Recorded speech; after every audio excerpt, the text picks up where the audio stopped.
Today, I'll show you how to create a folder in Google Docs. Open up Google Docs in your web browser and open a blank document or an existing document.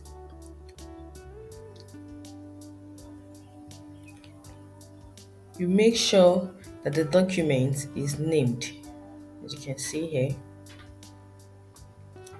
Now, to create a folder, click on the move icon at the top here.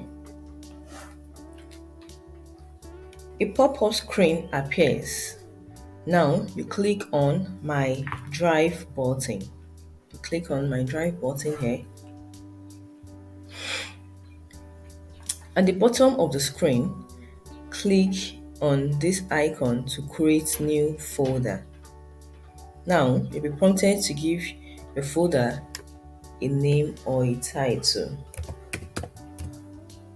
Once you're done, click the create button.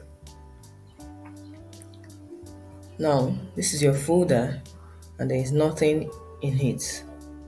Now tap on the move button here to add a document file, and you see that this file has been moved to the folder.